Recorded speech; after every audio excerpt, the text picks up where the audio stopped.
Bonsoir mesdames, messieurs, nous allons maintenant parler de toute autre chose. Nous ne serons pas au milieu d'un désert, mais plutôt dans une zone très arborée, très verte, très humide et beaucoup plus proche. Mais d'abord, je vous signale que j'ai à mes côtés une personne que vous n'avez sans doute, pour la plupart d'entre vous, pas encore rencontrée. Elle s'appelle Leïla Zerouni. Je vous souhaite la bienvenue ici, dans ce temple de la littérature belge, la maison de Lemonnier, avec son premier étage, le musée Lemonnier, qui se visite de temps en temps. Et c'est ici que se tiennent depuis 125 ans, je crois, des séances littéraires, puisque l'Association des écrivains belges a été créée au début des années 1900, si je me souviens bien. Alors je vous donne la parole pour vous présenter aux membres présents de l'Association des écrivains belges en quelques mots. Ok, donc tout d'abord je suis très honorée d'être ici, un grand merci pour votre invitation. Alors moi je suis une nouvelle venue dans le monde de la littérature, j'avais publié 2 ou 3 nouvelles avant et donc voilà, je me suis lancé un petit défi et je me suis dit puisque les nouvelles avaient été acceptées, je vais essayer un ouvrage un peu plus long. Et donc j'ai choisi pour cela un thème qui me touche beaucoup, c'est celui de la maternité, mais de différents aspects de la maternité. Voilà, donc j'ai aussi une profession bien entendu à côté, qui est celle de professeur de langue, que j'exerce avec passion, que j'aime beaucoup. Merci beaucoup. Donc pour remonter un peu dans le temps en ce qui concerne votre œuvre, si j'ai bien compris, vous avez commencé en publiant en 2020 voilà. Staccato. Oui. Et également 2 autres nouvelles de 2021. Donc c'est très récent. Votre entrée en littérature est très récente. Mais est-ce que vous écriviez déjà avant? Est-ce qu'il y a eu beaucoup de projets non aboutis ou d'esquisses qui ne vous plaisaient pas? Quand avez-vous commencé à écrire au fond? Oui, non, j'écrivais pour moi, mais je n'avais pas vraiment de projet en fait. Publier un livre, c'était vraiment quelque chose d'inimaginable. Donc, oui, j'écrivais sur le côté des petits poèmes, mais jamais dans l'intention de publier. Ça, c'est vraiment un concours de circonstances. Vous voulez que je vous l'explique? Quel fut le déclic? Oui. Non, mais c'est un déclic plutôt, d'ordre... Enfin, j'ai une librairie tout près de chez moi, où je me rends assez souvent. Et en fait, c'est une librairie qui invite des auteurs tous les dimanches. Et donc, à force d'entendre les auteurs discuter de leurs œuvres, voilà, ça m'a donné envie. Et dans cette librairie et sont toujours d'ailleurs exposés des petits livres, il n'y en a pas ici, mais qui s'appellent des opuscules. Ce sont des petits livres publiés chez un éditeur qui s'appelle Monsieur Lamirois. Qui est déjà venu ici, certains s'en souviennent. Oui. Voilà. Et donc c'est très très chouette pour commencer, puisqu'on écrit une petite nouvelle vraiment ramassée, de pas plus de 5000 mots. Et voilà, si j'avais pas été dans cette librairie, si j'avais pas vu ces opuscules, je crois que j'aurais peut-être jamais publié en fait. Voilà. Et le passage de la nouvelle au roman, c'est un défi de quoi exactement? D'émotion, de construction, d'originalité oui, les nouvelles... La nouvelle est un genre qui se respecte, bien sûr, mais c'est vrai je pense que tous les gens qui écrivent ont un jour envie de passer à quelque chose de plus consistant. Voilà, moi c'est... Très bien. Voilà donc un roman qui s'intitule Femme empêchée. Oui. Femme empêchée. Oui. Homme empêché. Ah. Ça ne va pas. Non, pas dans ce cas-ci. Donc, femme empêchée signifie... pour ça, il faut que les gens lisent le livre. Je dois dévoiler maintenant. Bon, quand même, on lire un petit peu. Oui, c'est vrai que c'est sur la 4e de couverture. On a entendu un auteur qui n'a pas été avare de description. Oui. Donc, en fait, moi, je voulais un livre qui tourne autour de la maternité. J'ai 2 enfants, alors qui me comble, bien sûr, mais je voulais aussi explorer d'autres facettes de la maternité. Et donc, les femmes empêchées, comme en fait, c'est expliqué, oui, sur la 4e de couverture, ce sont des femmes, en fait, qui ne peuvent accueillir la vie, qui ne peuvent aller au bout de leur maternité. Et c'est vrai que je me suis dit, oui, la maternité, ça peut être quelque chose de très épanouissant, mais peut-être pas à chaque moment de sa vie, peut-être pas pour toutes les femmes, peut-être pas dans toutes les circonstances. Et donc, je voulais mettre le focus sur ces femmes, en fait. Mais dans le livre, c'est vrai que j'ai quand même essayé de mettre des personnages qui incarnent un peu chaque facette de la maternité. Donc, il y a quand même une maternité. Alors, il y a une dame au début qui ne peut pas avoir d'enfant et qui adopte, c'est son rêve. Il y a une dame, je ne dévoile pas les personnages, mais qui aimerait... Donc, qui ne désire pas d'enfant et qui est très heureuse. Il y a plus tard dans l'ouvrage une dame qui enfante et qui est très heureuse. Il y a l'héroïne principale, voilà, je vais peut-être pas raconter, mais qui... je raconte. Bon, en fait, l'héroïne principale est le produit d'un accouchement sous X. Donc, elle a une forte quête d'identité. Et ça l'obsède et elle n'est pas très heureuse. Et c'est pour ça qu'elle cherche donc des moyens de combler ce vide. Et c'est pour ça on parlait tout à l'heure des livres.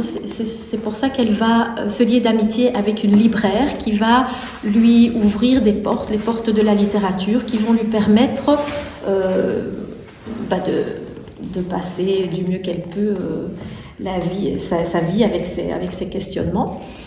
Qu'est-ce que je devais dire encore? J'ai perdu le fil.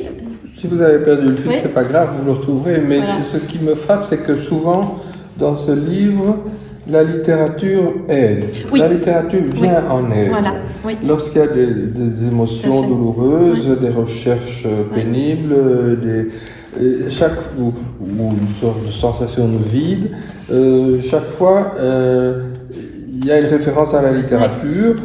Ou à des auteurs, ou à des livres, il y a une librairie, on va en parler, ou des poèmes qui viennent. Et donc, ce qui est original dans ce roman, c'est que ce n'est pas un livre sur des auteurs qui écrivent des livres, etc., comme on trouve assez souvent, mais ici, la littérature arrive en secours par rapport à ces différentes facettes d'un drame que vivent différentes femmes.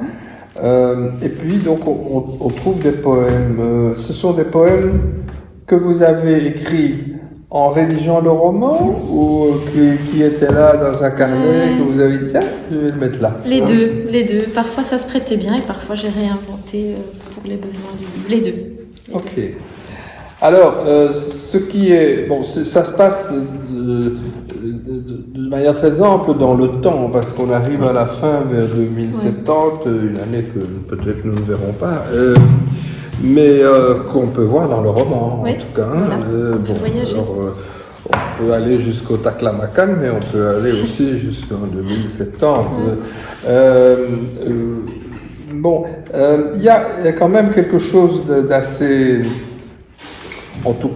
récurrent, en tout cas au début, c'est l'Ardenne. Et l'Ardenne, je cherchais un passage, l'Ardenne, c'est là qu'il y a une librairie tenue par une certaine Madame Kera, qui a parfois des difficultés pour vendre assez de livres, donc pour attirer au fond de l'Ardenne des clients. Oui. Alors je voulais lire, je ne le retrouve pas. Voilà. Donc l'héroïne va s'intéresser à ce métier de libraire et et va trouver une sorte de nid, de deuxième lieu de vie, si je puis dire, dans cette librairie qu'on appelle le Petit Bazar. Et donc je vais lire un extrait, moi, vous voulez le lire vous-même bon. J'ai trouvé ça sans déflorer le reste, c'est à la page 25, donc il peut se passer encore beaucoup de choses après. Hein. Pendant ce temps, au Petit Bazar, les clients se raréfiaient et Anya, c'est l'héroïne dont vous avez parlé, éprouvait beaucoup de peine pour sa nouvelle amie, la dame qui tient de la librairie. Un soir, une idée lumineuse lui traversa l'esprit. Pour sauver la jeune librairie, elle imagina ce qu'elle nommerait plus tard le grand jeu du Petit Bazar. Afficher chaque semaine quelques lignes tirées d'un poème ou d'une œuvre connue et inciter les clients à en retrouver l'auteur. On pourrait organiser ça à l'AEB aussi. Elle espérait ainsi attirer des curieux qui se prendraient au jeu et faire jaillir en eux le petit volcan de poésie qui se cache en chacun. Ce qui apparaît entre guillemets. Ça veut dire que ici, c'est ce que disait le texte pour amener du monde, sans doute. Faire jaillir en eux le petit volcan de poésie qui se cache en chacun. À l'issue du concours, l'heureux gagnant se verrait offrir un coffret de pralines, un délicieux pain doré, parce que la maman de l'héroïne est boulangère, et un petit livre au choix. Associée au projet, Madame Loiret se réjouit de voir ressurgir son âme d'enfant. Madame Kera, celle qui tient la librairie, bien qu'habitée par un arrière-goût de gêne à l'idée de faire coexister poésie et concours, un tantinet mercantile, se prêta au jeu et qualifia l'idée de fantastique. C'est ainsi que le Petit Bazar reçut un nouveau souffle. Le trio formé par Anya, Madame Kera et Madame Loiret se mit à fonctionner à merveille. Alors, ça c'est intéressant, je voudrais vous poser 2-3 questions là-dessus. D'abord, pourquoi l'Ardenne ? Alors, je vais vous dire, ça c'est un peu l'effet du confinement, parce qu'il n'y avait pas beaucoup de possibilités. Donc, comme de nombreux Belges, je me suis rendue en Ardennes. Et puis là, c'est vrai que c'est un paysage magnifique qui m'a inspirée. Donc, Et on est quelque part dans la région de Stavelot. Oui, Stavelot, oui, puisque je parle de Guillaume Apollinaire au début, en effet. Qui a séjourné à Stavelot. Oui. Donc, comme Apollinaire, vous avez séjourné par là. Très bien. Et alors, la librairie, elle existe ? Je vais vous décevoir, je ne crois pas qu'elle existe. Enfin, on peut la chercher. Il n'y a plus de librairie au fin fond de la Wallonie et des Ardennes, non ? On en trouve plus. De moins en De moins en moins. C'est un des grands drames, mais ce n'est pas propre à la Wallonie. Je crois qu'on en trouverait difficilement en France, dans les régions reculées, les territoires, comme on dit. Mais alors, vous avez réussi à créer un monde, là, avec une librairie qui n'existe pas, mais qui se met à exister. Et on voit aussi, bon, dans ce livre, il y a des messieurs, mais on voit aussi quand même le rôle moteur des femmes et le bien qu'elles peuvent se faire. La littérature peut faire du bien, mais les femmes peuvent se faire du bien entre elles. L'amitié, oui. L'amitié, c'est une valeur, qui me touche aussi. Et comment ça s'explique à votre avis ? Les femmes sont plus solidaires entre elles que les hommes entre eux ? Je n'en sais rien, je n'ai jamais été un homme. Non, mais vous pouvez avoir observé les eaux humains. Peut-être parle-t-elle plus de sujets profonds, je ne sais pas. Je ne sais pas. Bien. Alors, il n'y a pas que l'Ardenne, parce qu'alors, on ne va pas jusqu'au Taklamakan, mais on va quand même vers l'Algérie et vers l'Ukraine. Alors, dites-nous un peu comment tout à coup l'Algérie et l'Ukraine. Oui.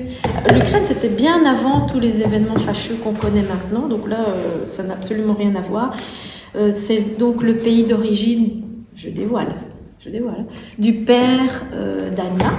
Donc le lecteur va l'apprendre petit à petit, plus tard dans le roman.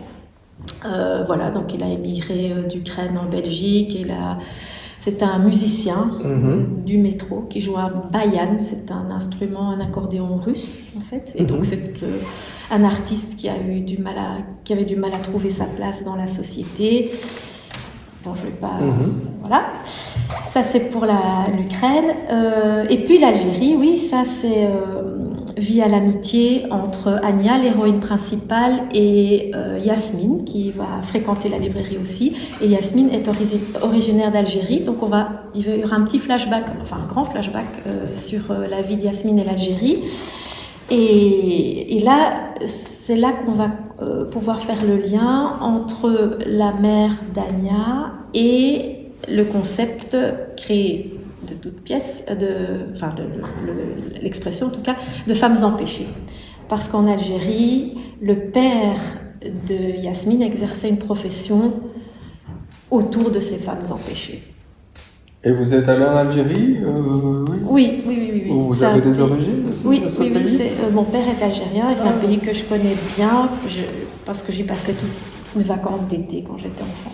Alors, c'est important donc qu'il y ait ce personnage de Jasmine et le père de celle-ci pour l'intrigue générale du roman. Pourquoi? Oui, c'est important parce que le père de Yasmine est un gynécologue. Un gynécologue qui exerce donc une activité dans ce pays qui n'est pas une activité courante ni très légale en fait. Et donc dans le chapitre qui s'intitule « 1000 saveurs », je lis un extrait, je peux? Bien sûr. De toute façon, on ne leur raconte pas toute l'histoire, ne vous en faites pas. Sororité. Parfois, lorsque les blessures se rencontrent, les êtres tissent un lien spécial. Dans ces interstices de la vie peuvent naître de profondes amitiés. Sans doute, Anya et Yasmine, dont vous venez de parler, eurent-elles le pressentiment que leur trajectoire se faisait écho. En quelques jours, les deux jeunes femmes se dévoilèrent. Elles partageaient leur intimité, leurs fragments de vie, leurs histoires inavouées. Il y en a une qui prend la parole. « Ainsi donc, ta mère était une femme empêchée !» Point d'exclamation. « Une quoi ?» s'étonna Anya. Réponse, « Femme empêchée. C'est ainsi que mon père les appelait, ces femmes qui ne peuvent aller au bout de leur maternité pour des raisons qui leur sont propres. Mon père les a bien connues. Longtemps, l'histoire de ma famille a été liée à celle de ces femmes. » Le visage de Yasmine se voila de tristesse, ses yeux, d'ordinaire si pétillants, laissèrent place à de minuscules noisettes à la coque vide. Elle ferma les paupières, le passé remonta. Quel passé va remonter à l'occasion de cette conversation? Eh bien, l'histoire de sa famille, et donc l'histoire de son père qui exerçait ses activités. Et donc, en fait, ses activités, à un moment donné, se sont avérées dangereuses pour la famille. Et donc, c'est pour ça que la mère de Yasmine et ses sœurs ont dû s'exiler en Belgique, le lien est fait. Mais malheureusement, le père a traîné. Il a traîné, et donc... Oui. Et donc. Alors, on ne va pas tout vous dévoiler. J'ai composé un petit texte pour présenter ce livre, et plutôt que de le dire au début, je le lirai maintenant, et vous me direz ce que vous en pensez. Ce roman aborde les thèmes difficiles de la grossesse non désirée, de l'abandon du nouveau-né, de l'avortement. Par ailleurs, l'œuvre est une sorte d'hymne à la littérature qui affleure presque à chaque page. Le livre est divisé en 3 parties constituant au total 17 chapitres étalés. La découverte s'avère prenante en raison de la grande qualité de l'intrigue. L'auteur, ou l'autrice, je ne sais pas ce que vous préférez, s'est autorisé à de nombreux va-et-vient dans la temporalité. Et ça m'a vraiment frappé, c'est cette maîtrise des va-et-vient dans la temporalité. Mais elle mène remarquablement sa barque du début à la fin. Au sentiment de l'insolite qui traverse le lecteur dans les premiers chapitres, succède celui grandissant qu'il s'agit d'un roman formidablement construit. L'enjeu thématique, sensible et complexe, est traité avec un mélange de science, d'expérience et parfois de naïveté. Vous assumez parfois de naïveté? Peut-être. Mais il se révèle surtout traversé par l'empathie et même, ce qui n'est pas si fréquent, une immense générosité. L'écriture est impeccable, elle est aérée par des passages en italique qui relèvent des émotions personnelles, de la poésie ou du journal intime. Car on trouve des lettres et des morceaux de journal intime aussi. Sans dévoiler cette histoire et ses rebondissements, soulignons le rôle nodal d'une librairie de village en Wallonie, on vient d'en parler. C'est par là que passent les événements relationnels cruciaux. Oui, Ah oui. on peut le lire? Oui. Vous pouvez le lire? Le petit bazar, oui. Les événements relationnels cruciaux, mais en même temps, ce lieu, devenu très spécial, permet de valoriser finement la littérature, non seulement comme apport esthétique ou spirituel, mais surtout comme tremplin de résilience et donation de sens à des personnes en souffrance. Bref, un récit sans équivalence, non dépourvu de surprises, bien documenté, fort humain, né d'une plume subtile et organisée. Femme empêchée est un très bel enfant. Ne l'abandonnons pas.